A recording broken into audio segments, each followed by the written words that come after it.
Meus irmãos, abra sua Bíblia no livro de Juízes, no capítulo 6, versículos de 36,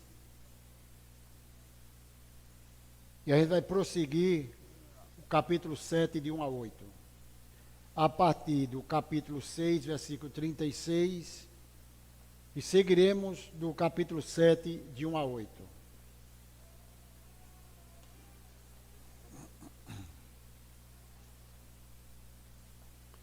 Vamos fazer a leitura? Você vai me acompanhar, tá bom? Disse Gedeão a Deus: se hás de livrar Israel por meu intermédio, como disseste, eis que eu porei uma porção de lã na eira, e se o orvalho estiver somente nela e seca a terra ao redor, então conhecerei que hás de livrar Israel por meu intermédio, como disseste. E assim sucedeu, porque ao outro dia se levantou de madrugada e apertou a lã do orvalho, dela espremeu uma taça cheia de água. Disse mais Gedeão: não se acenda contra mim a tua ira, se ainda falar só esta vez. Rogo-te que mais esta vez faça eu prova com a lã, que só a lã esteja seca e a terra ao redor haja orvalho. Deus assim o fez naquela noite, pois só a lã estava seca e sobre a terra ao redor havia orvalho. Capítulo 7, agora de 1 a 8. Então Jerubaal, que é Gedeão, se levantou de madrugada, e todo o povo que com ele estava se acamparam junto à fonte de Herode, de maneira que o arraial dos medianitas lhe ficava ao norte do vale, de fronte ao outeiro de Moré. Versículo 2. Disse o Senhor a Gedeão: é demais o povo que está contigo, para eu entregar os medianitas nas tuas mãos. Israel poderá se gloriar contra mim, dizendo: a minha própria mão me livrou. Apregou-a, pois, aos ouvidos do povo, dizendo: quem for tímido e medroso, volte, retire-se da região montanhosa de Gileade. Então voltaram do povo 22.000, e 10.000 ficaram. Disse mais o Senhor a Gedeão: ainda há povo demais, faz-o descer as águas, e ali tu provareis aquele que eu te disser, este irá contigo, este contigo irá. Porém, todo aquele de quem eu te disser, este não irá contigo, esse não irá. Fez Gedeão descer os homens às águas. Então o Senhor lhe disse: todo que lamber a água com a língua, como faz um cão, este porás à parte. Como também a todo aquele que se abaixar de joelhos a beber. Foi o número dos que lamberam, levando a mão à boca, 300 homens, e de todo o restante do povo se baixou de joelho a beber a água. Então disse o Senhor a Gedeão: com estes 300 homens que lamberam a água, eu vos livrarei e entregarei os medianitas nas tuas mãos, pelo que a outra gente toda que se retire, cada um para o seu lugar. Tomou o povo provisões nas mãos e as trombetas. Gedeão enviou todos os homens de Israel, cada um à sua tenda. Porém, os 300 homens reteve consigo.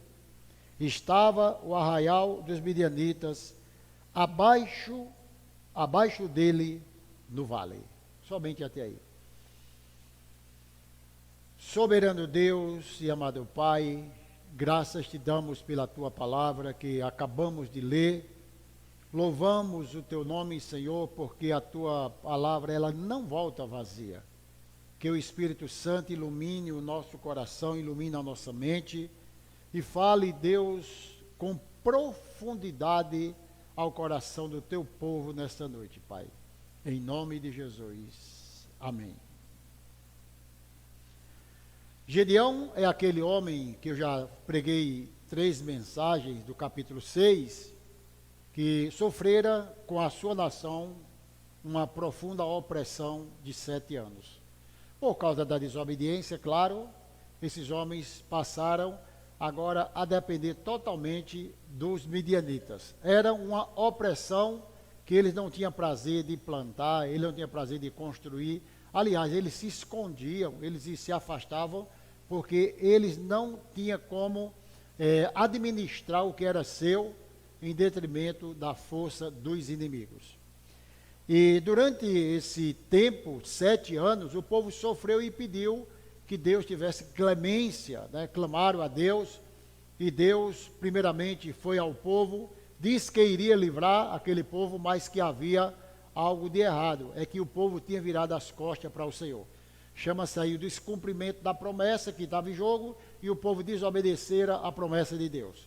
Consequentemente, veio essas coisas que está escrito no capítulo 6, e Deus, de forma misericordiosa, agora aparece para Gideão, dizendo, tu és um homem valente e é você que eu quero para libertar esse povo.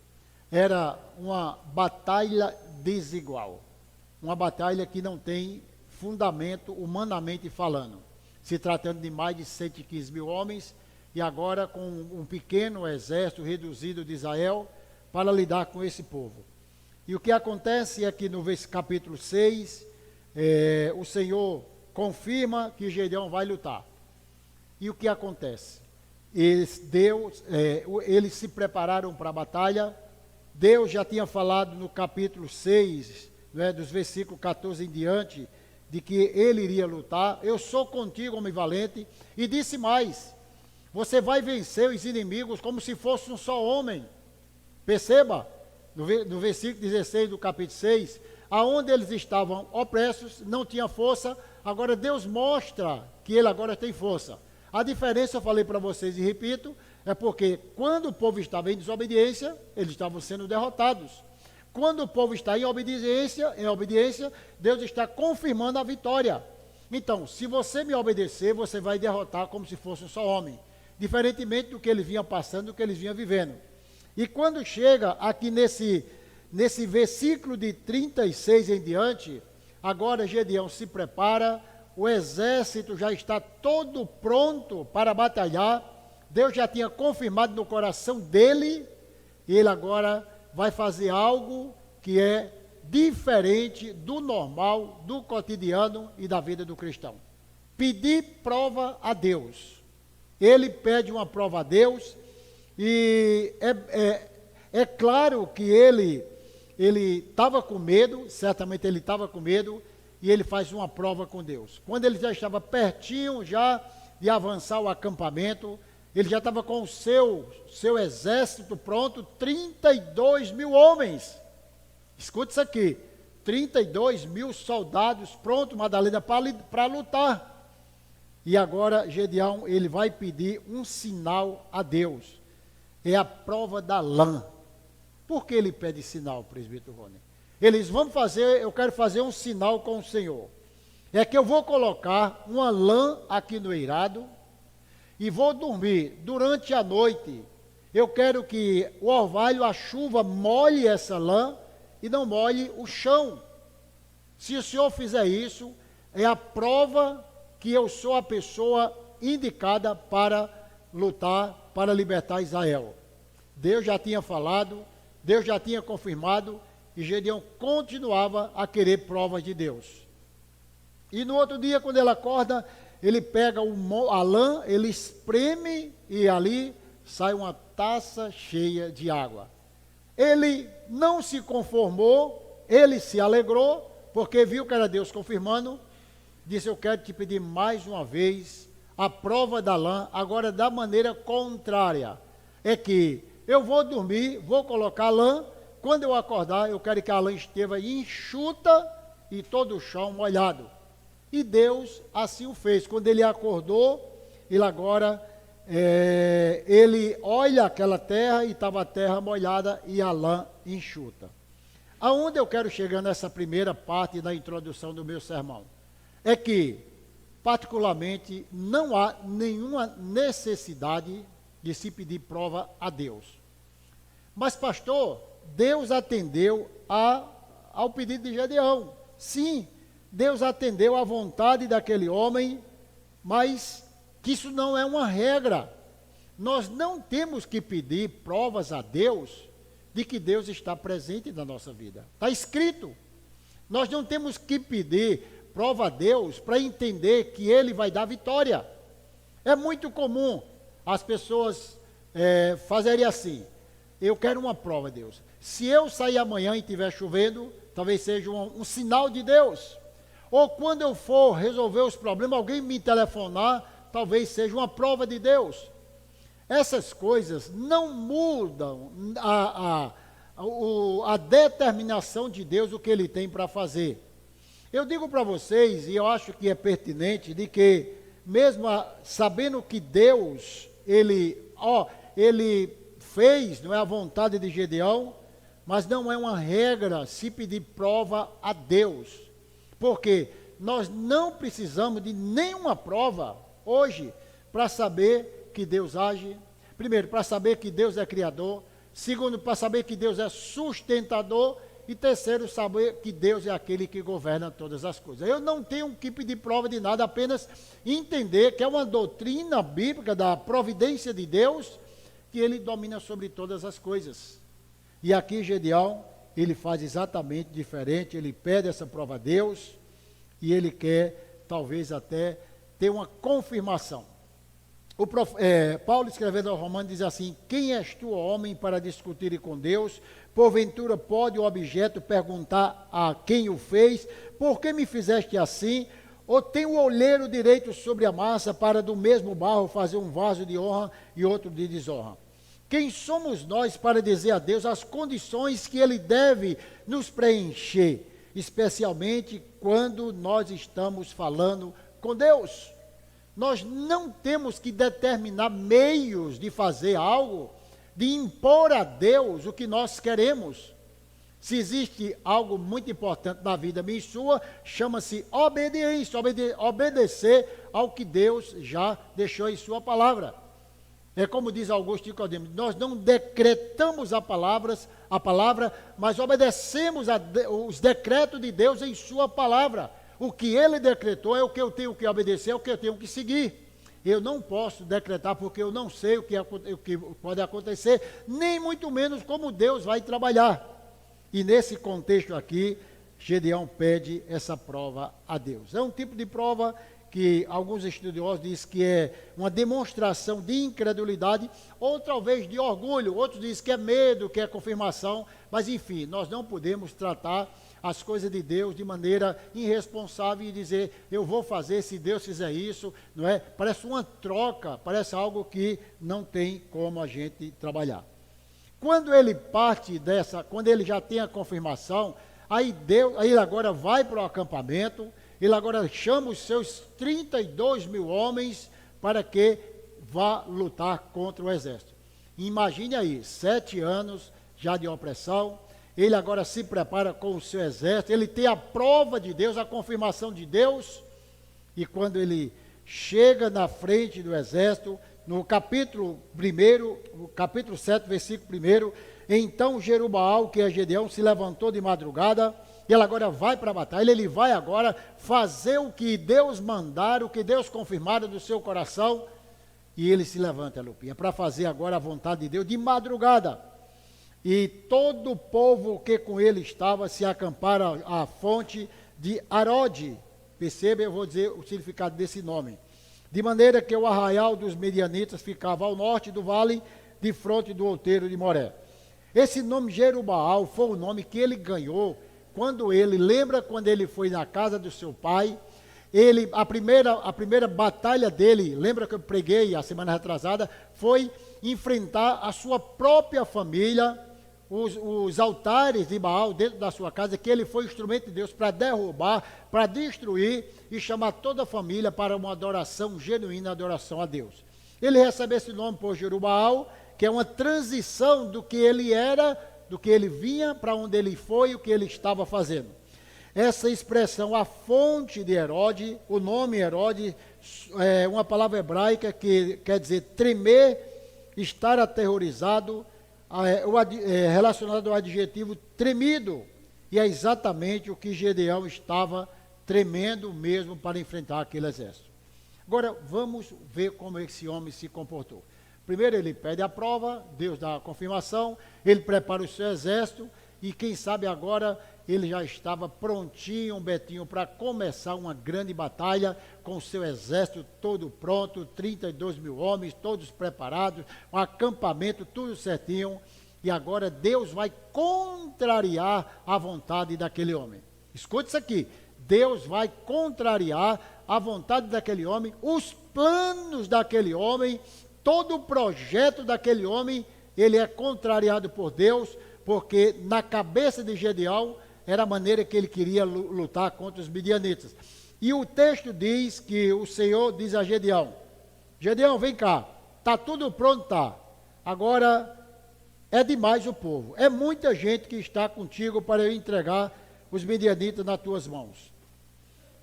Israel poderia se gloriar contra mim, dizendo, a minha própria mão me livrou. O Senhor queria libertar o povo, escute isso aqui. O Senhor queria libertar o povo, foi um desejo do coração do próprio Deus de libertar. Mas a maneira de libertar não é a maneira do homem, é a maneira de Deus. Como Deus quer libertar? Como é que nós chegamos até aqui? Como é que nós fomos libertos? Cada um tem a sua experiência. Então, o que Gedeão não entendia é que ele tinha planejado algo que Deus não queria fazer daquela maneira. E tem um propósito para isso, e tem uma indicação que o próprio texto vai dizer, que esse povo talvez fosse se gloriar. Não é? A minha mão, o texto vai dizer, a minha própria mão me livrou. Em vez disso, o Senhor queria operar por meio de uma tropa extremamente reduzida. E ele diz, tem gente demais com você, e eu não vou lhe dar a vitória. Você sabe o que é aquele momento que nós ficamos na estaca zero, que nós nos sentimos sozinhos diante de uma situação? Pois é esse momento que Deus quer mostrar o seu poder, a sua glória, e fazer com que eu e você não confiem nas próprias forças, naquilo que nós temos, naquilo que nós somos, naquilo que talvez depende de cada um de nós. Então, um grande exército daria lugar a uma certa medida de autoconfiança. Existem dois extremos. É você confiar no exército, o exército de 32 mil homens, e o outro extremo é a autoconfiança, como aconteceu com Josué no capítulo 6, capítulo 7 do livro de Josué, quando ele foi lutar contra uma cidade chamada Ai. E a Bíblia diz que Josué, ele fez, sabe o quê? Ele disse, tem gente demais, vamos pouca gente, o exército lá é fraco, o povo é fraco, e nós vamos vencer de letra, nós vamos tirar de letra, porque é um povo fraco. Ele foi autoconfiante, não é? Houve uma autoconfiança, e a gente precisa trabalhar um equilíbrio. Não é gente demais que vai me dar vitória, não é porque o exército de lá é pequeno e que eu vou ter vitória. Tudo depende de Deus. E aqui, Gedeão tinha exatamente muita gente para lutar contra aquele povo. Ele disse, agora é gente demais. Apregou-a, pois, aos ouvidos do povo, dizendo, quem for tímido e medroso, volte, retire-se da região montanhosa de Gileade. Então voltaram do povo 22 mil e apenas 10 mil ficaram. Olha a primeira peneirada. Vamos peneirar aqui. Por quê? Porque Deus estava mostrando para o seu soldado que a vitória vem dele. Não é a força do homem. Não são os méritos do homem. Não é? Você pode muito bem ter a sua capacidade, você pode ser perito em qualquer área, mas isso não elimina Deus da sua vida, uma cirurgia que você vai fazer, um trabalho que você vai fazer, é a mão de Deus para abençoar, é a mão de Deus com a tua vida ali fazendo o seu trabalho. E quando ele peneira aí, ele diz, diga aos covardes, essa ideia aqui é que aquelas pessoas que poderiam e certamente iriam atrapalhar aquele exército, porque eram pessoas que não estavam ligadas, que não estavam preparadas. E antes dele ir para o combate, Deus faz essa peneira, onde apenas, então voltaram 22, sobraram 10.000 homens naquele momento. O que é que Deus queria mostrar? Queria mostrar que a vitória não vem pela quantidade, não é a maioria que vence. A gente precisa entender que não é uma maioria, não é? Se nós estamos preocupados talvez com números, que é muito importante, a gente sabe que é importante números, mas a gente tem que entender o que é importante, é a qualidade, é quem está com você, é quem está lutando. Então, há uma luta desigual nesse sentido, porque Gedeão não entendia. Eu botei uma aplicação para nós. É bom lembrar que números nem sempre são garantia de vitória. Ou seja, você pode ter números, mas se não tiver a presença de Deus, é fracassado. Nós poderemos ter uma igreja lotada aqui, mas se não tivermos a aprovação de Deus, não seremos nada, não chegaremos em algum lugar, porque a Bíblia diz que tudo é para a glória dele. Davi que diga, Golias que o diga, quem era o vencedor, quem apostaria em um rapaz adolescente de seus 17, 18 anos, para lutar contra o gigante Golias, porque é uma luta desigual, mas é isso que Deus mostra para nós como igreja, que nós somos fortes. Isso não é uma confissão positiva, que nós somos fortes, à medida que Deus nos fortalece, à medida que Deus está com o seu povo. John Knox, um grande reformador da Escócia, fundador do presbiterianismo, ele ficou famoso pela sua oração, quando ele disse, dai-me a Escócia, não eu morro. Ele orava com alegria, ele orava com fé, ele orava com muito prazer, ele orava com o seu coração, eu quero ganhar a Escócia para mim. Essa oração, ela foi tão conhecida, que a rainha Maria estudar, ela disse, eu tenho muito mais medo da oração desse homem, do que mais de 10.000 soldados, 10.000 militares. Eu tenho medo quando esse homem ora. Então, uma pessoa só amedrontava em sua oração uma rainha e uma nação. Nós devemos nos preocupar, sim, em crescer a obra, em fazer a obra, mas nós devemos entender que Deus usa pessoas pequenas, pessoas falhas, como eu e você. A glória daquela vitória deveria ser claramente atribuída ao Senhor, era que Deus estava falando para Gedeão. Ele diz, quem for tímido, quem for medroso, volte. Então, esse povo volta. Era uma recomendação lá de Deuteronômio capítulo 20, versículo 8, que diz, vá, torne-se para casa, para que o coração de seus irmãos não se derreta como o seu coração. Qual homem medroso e de coração tímido? Por quê?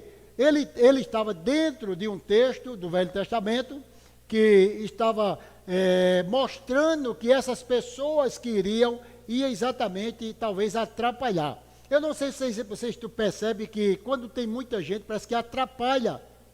Tem muita gente, parece que não há uma harmonia. E as coisas de Deus são feitas de maneira muito coerente, estudada, com oração, dentro da vontade dEle. E Ele disse, para que essas pessoas voltem e não derreta o coração dos outros. Qual era o perigo? Os outros serem contagiados pelos medrosos. São contagiados ou não são? São. Se não tiver poucos, se não tiver gente ali mostrando ali a verdade, são contagiados. Vamos lá para Números capítulo 13, quando Deus manda, Moisés escolhe 12 espias não é, para espiar a terra de Canaã. Ele escolhe 12 homens, passaram ali 40 dias, rodando pela terra, olhando a majestade da terra, e começaram agora a ver as coisas boas e ruins daquela terra. O que é interessante é que eles voltaram para Moisés para dar um relatório. Vamos ouvir, Fernando, esse relatório agora desses 12 homens. Começaram agora os 10 que prestaram um relatório negativo, não negativo porque eles não mentiram, apenas eles ficaram amedrontados pelo que viram.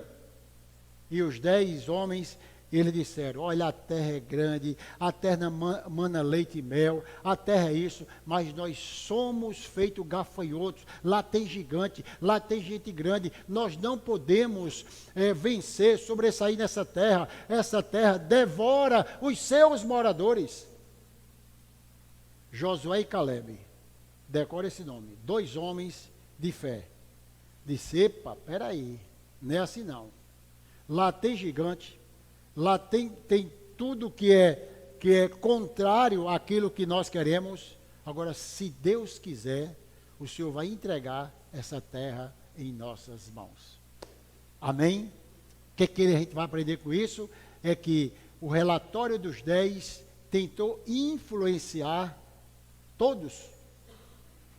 Isso aqui não é para você fantasiar, vai dar certo, vai meu irmão na frente, não é nada disso, é uma convicção das coisas, da realidade da vida. Dificuldade nós temos, todos nós temos dificuldades, claro, passamos por lutas e N lutas passamos, mas também há em nós aquela esperança, aquela fé, aquela certeza de que Deus está no controle de todas as coisas. Por mais que a gente queira até desistir, por mais que a gente queira até desacreditar, mas Deus é aquele que vai impulsionando, que vai dando força, que vai conduzindo o seu povo, que vai levando a sua igreja, porque é esse Deus que peleja pelo seu povo.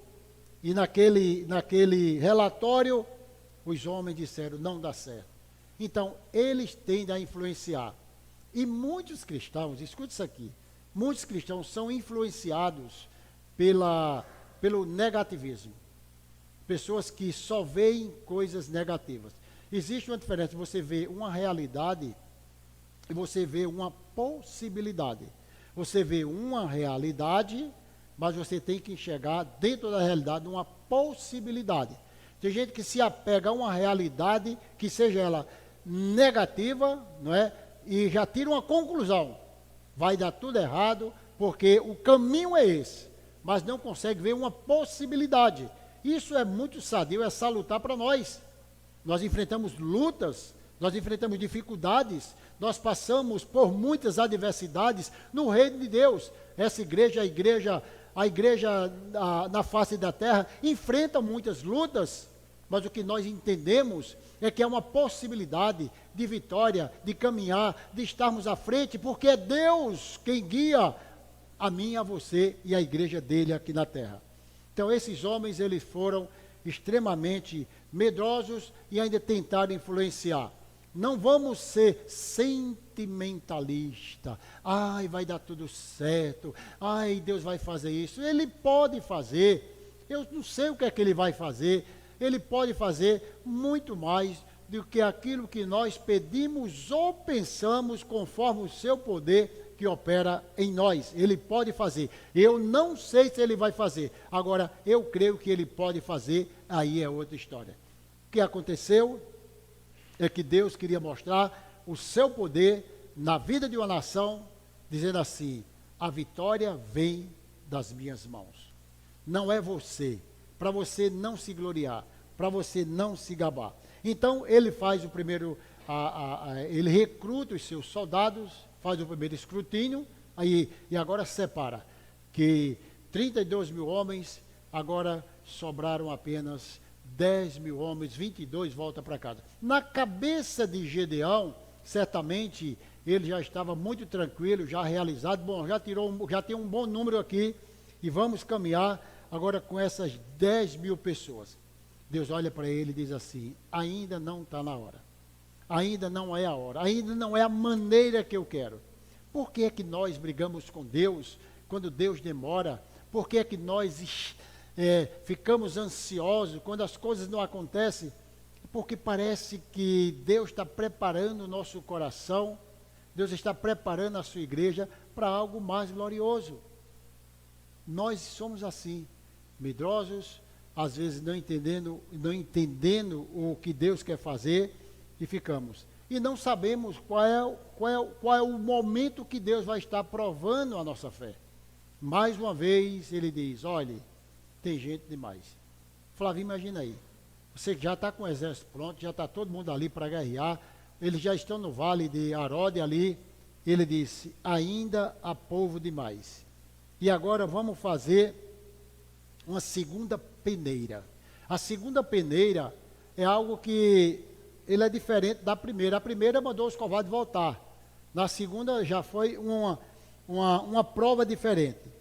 Ele disse, você vai fazer descer as águas, bota 10.000 homens, vai lá para a beira do açude, lambe água como lambe um cão. E você fica apenas observando o comportamento desses homens. Há uma dificuldade de interpretação de como esses homens se abaixaram, mas eu acho que eu peguei uma melhor tradução, que é da cultura bíblica, não é? De que diz que era mais ou menos assim, que todos certamente devem ter se abaixado e beber água em pé, não é? Era muito difícil, mas a ideia era a postura, como esses soldados estavam preparados para beber essa água. Um se ajoelhava, lambia como um cão, com a língua, a água. Certamente há o entendimento que os que foram aprovados foram aqueles que baixaram-se, pegaram a água com a mão, jogaram na boca e não tiraram os olhos, né, segundo os estudiosos, em Gedeão e ver o que estava acontecendo. Uns talvez se ajoelharam, não olharam para os lados, e talvez essa tradução seja mais coerente, de que eles se abaixaram, pegaram a água, jogaram na boca e beberam, diferentemente daqueles que se ajoelharam, lamberam a água, e foi aqueles que foram reprovados. Então, é uma atitude diferente, é uma maneira diferente, mas fez parte do plano de Deus para a vida daquele povo. E agora, é que essa segunda peneira, que agora vai se resumir em apenas 300 homens. Eu não sei como ficou o coração de Gedeão, aquele homem que já tinha pedido prova, que já tinha dito que não tinha capacidade, e agora ele vai ter que lutar com apenas 300 homens, onde ele tinha preparado 32.000 homens. O que é que nós aprendemos com isso? Não é como nós queremos. Não, em muitas situações, não é como nós planejamos. E planejar é bíblico, não é? Você fazer os seus cálculos, os seus planos, é bíblico. Mas o que é mais importante, eu e vocês e Deus, eu tenho todo esse projeto aqui pronto. Nós estamos com muitos planos aqui na igreja para esse ano, nós estamos caminhando, não é? Avançando, olhando para frente, mas nós precisamos de Deus. O que é que nós devemos fazer? Por onde devemos andar? O que é para fazer e o que não é para fazer? Tudo isso torna-se pessoas dependentes de Deus. E se tem uma das coisas que o cristão não pode perder todos os dias, é que ele é dependente de Deus para tudo. Tudo na vida você depende de Deus. Aliás, até para acordar hoje você precisou de Deus, que você está respirando porque Deus quis. E agora, ele diz que esses homens, menos de 1% do contingente, seguiram Gedeão para uma batalha que talvez fosse impossível aos olhos do homem. Aquilo que é impossível aos homens é possível para Deus. As coisas que nós planejamos e achamos tão difíceis são coisas que Deus pode fazer, Deus pode realizar. Não é? Um pequeno grupo pode fazer muito barulho. Uma pequena igreja pode fazer muito barulho, não no sentido de gritar, mas de agir, de ser. A gente pode fazer uma diferença muito grande nessa cidade, numa igreja pequena. O que Deus quer é que soldados, eu e você, soldados valentes, se levantem para fazer a vontade dele. E ele diz aqui que esses 300 homens se dispuseram para lutar contra aquele exército. E Deus disse o motivo porque estava diminuindo o seu exército. Ele não queria que nenhum soldado se gloriasse do que viria pela frente. Deus não dá a glória dele para ninguém. Você pode até ser muito importante no que você sabe, no que você faz. Você é importante na sua empresa, no seu trabalho, na sua igreja. Nós somos sim pessoas que Deus tem usado e abençoado, mas não cabe nenhum de nós bater no peito, dizer, isso aí, porque eu estou aqui, porque eu cheguei. Sabe por quê? Porque ninguém é insubstituível. Você morreu hoje, eu morri hoje, outro vem no lugar, pasme, faz melhor do que eu e que você. Você saiu de cena, entra outro e faz melhor, porque a obra de Deus é desse jeito. Então veja só, e o que acontece é que Gedeão fez descer os homens às águas, versículo 5, todo que lambia água, aquilo que aconteceu, foi o número levando a mão, 300 homens. No versículo 7 ele diz assim, então disse o Senhor a Gedeão, com esses 300 homens, ele ficou esperando, era prova e ele esperava o que Deus queria falar. Eles, com esses 300 homens que lamberam a água, eu vos livrarei e entregarei os midianitas nas tuas mãos, pelo que outra gente toda que se retire cada um para o seu lugar. Aquele Gedeão, eu quero contar com esses 300 homens. Talvez fosse algo, claro, que foi algo que ele não tivesse se preparado, que ele tivesse assim, não planejado. E Deus mostrou que ele queria dar vitória com esses homens. Então, o que aconteceu é que Deus queria tratar do coração do seu líder. Deus queria tratar do coração de Gedeão, para mostrar que não é ele. Primeiro ele tinha um complexo de rejeição, que eu acho que é um complexo de rejeição, eu sou o menor da minha casa, eu sou o menor da minha família.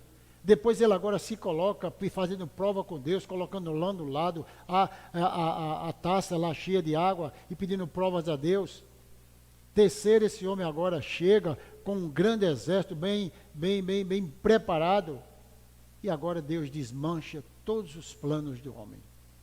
Olha que coisa linda. Deus destrói todos os planos do homem, porque são os planos que não são de Deus. A gente pensa, a gente dá aquela navegada, viajada, vai dar certo. É claro que quando Deus frustra os planos do homem, é porque, irmão Antônio, os planos dele é melhor do que o nosso. Quando Deus não quer daquela maneira, é porque ele sabe que aquela maneira não iria ser bom. E diga-se de passagem, há muitos momentos que nós estamos com bons planos, com bons projetos, com coisas boas para a nossa vida, para a igreja, para a família, mas talvez ainda não seja tempo. O que é que Deus quer? Deus quer exatamente trabalhar no coração meu e seu, sabe o que? Ainda um orgulho, alguma coisinha que tem que precisa ser tirado. Gedeão precisou passar por um processo para chegar até onde chegou. E com esses 300 homens, Deus mostrou que a vitória veio das mãos de Deus. Paulo diz assim, porque as armas da nossa milícia não são carnais, e sim poderosas em Deus para destruir fortalezas, anulando sofisma. Na NVI, as armas com as quais lutamos não são humanas, pelo contrário, são poderosas em Deus para destruir fortaleza. Então, porque dele, para ele, por ele, são todas as coisas. Nós não temos nada, tudo que fazemos é dele. Então não há nenhum orgulho, Débora, para a gente querer dizer, fui eu que fiz. E eu digo para vocês, sem medo de errar, Deus faz isso com o seu povo, onde ele desarma, tira todas as nossas armas, tudo aquilo que nós temos ou tínhamos, para mostrar o seu poder. Mostrar que você vai aí, agora quem está indo com você sou eu. Nós precisamos ter consciência da presença de Deus nesses momentos. E o que foi que esse povo fez? No versículo 8, para a gente já partir para o final, ele agora vai mostrar a maneira que esse povo foi lutar.